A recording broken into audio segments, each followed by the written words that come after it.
विधान बनाकर लिखी भारत की अद्भुत कहानी है। आओ याद करें उस भीम को, संविधान जिनकी निशानी है। भारत सर्वप्रथम मैं उमाशंकर यादव डॉक्टर भीमराव बाबा साहेब अम्बेडकर को श्रद्धा सुमन और नमन करता हूँ। तत्पश्चात भारत के उस भूभाग को जहाँ पर कि उन्होंने जन्म लिया, मध्य प्रदेश को हम प्रणाम और नमन करते हैं।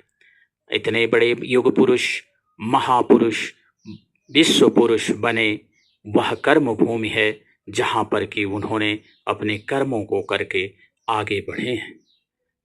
कर्म ही आपकी पहचान है, वरना भीम नाम के तो अनेकों इंसान हैं।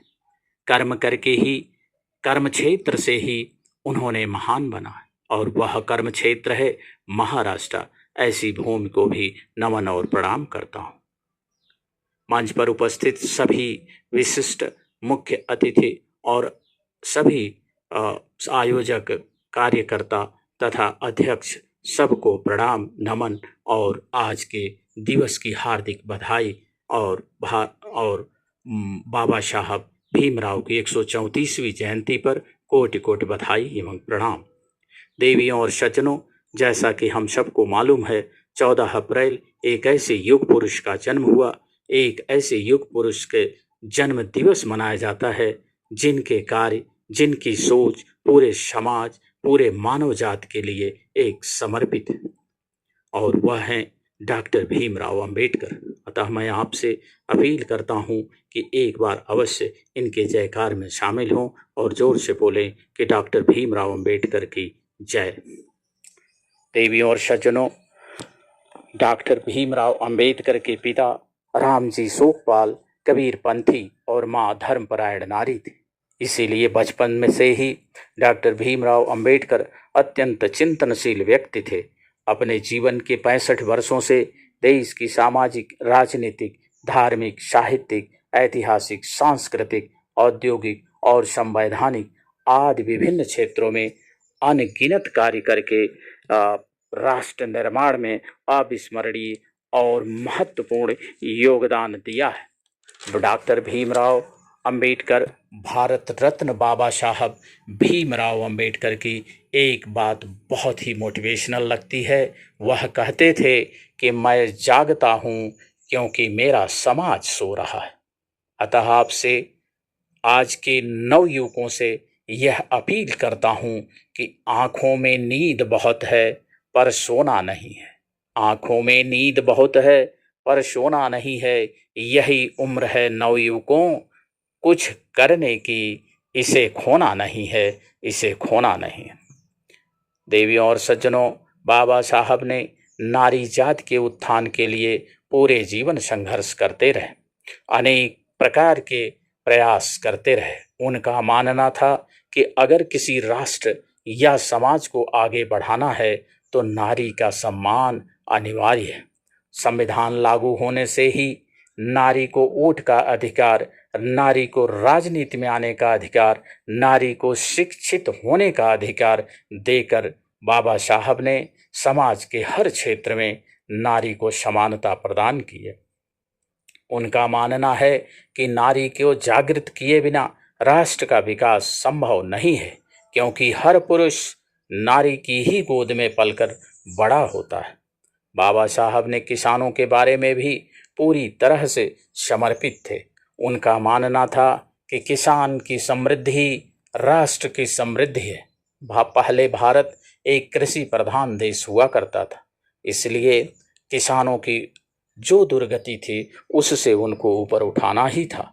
और वह कहते थे कि सम्मान हर किसान का वंदन से कम नहीं है, इनका गली बगीचा नंदन से कम नहीं है। धरती के यह खुदा हैं जो सबका पेट भरते हैं, इनके चरण की माटी चंदन से कम नहीं है, इनके चरण की माटी चंदन से कम नहीं है। ये बाबा साहब का मानना था। देवियों और सज्जनों, बाबा साहब बड़े दूरदर्शी और भविष्य ज्ञाता थे। तभी उन्होंने संविधान में दबे कुचले, शोषित, पिछड़ों, वंचितों और महिलाओं के लिए अनेक प्रावधान किए, जिनके आधार पर वह भारत की, वह विश्व के मानस पटल पर समानता के रूप में आ सकते हैं।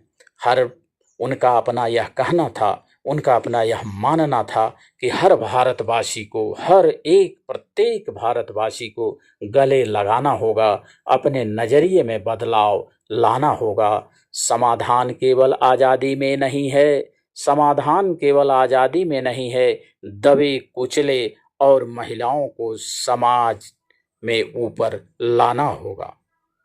देवियों और सज्जनों, बाबा साहब यह सब इसलिए कर पाए क्योंकि वह आजीवन शिक्षा, शिक्षा और शिक्षा पर जोर दिया।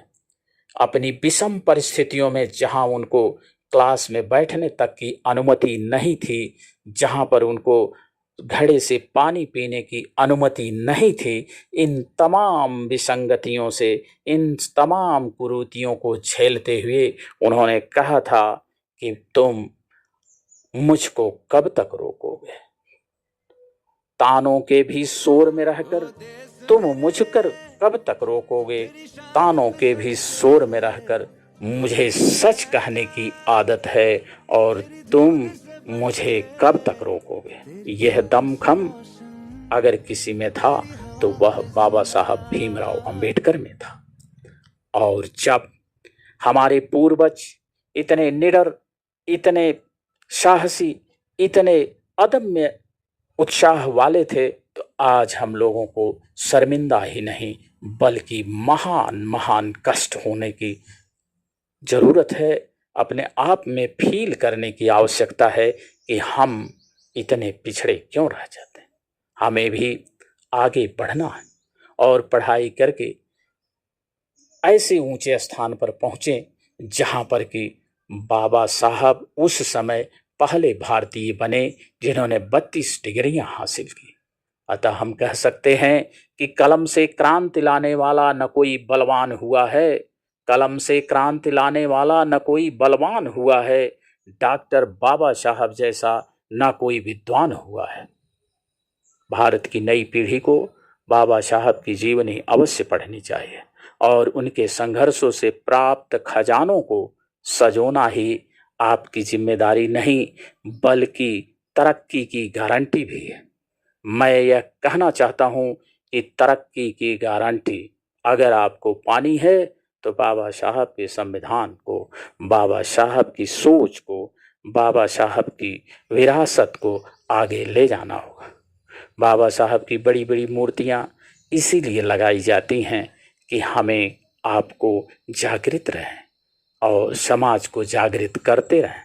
अंत में मैं 2 लाइन के साथ अपने विचार को विराम देने की आप सबसे आज्ञा लेता हूँ कि तेरी अमर गाथा का गुणगान करता हूँ, तेरी अमर गाथा का गुणगान करता हूँ, हे मानवता के पुजारी तुझे प्रणाम करता हूँ, हे मानवता के पुजारी तुझे प्रणाम करता हूँ। तेरे कर्मों से रोशन हुआ है, तेरे कर्मों से रोशन हुआ है भारत का आंगन, तेरी हस्ती तेरे वजूद को सलाम करता हूँ, तेरी हस्ती तेरे वजूद को सलाम करता हूँ। जय हिंद, जय भारत।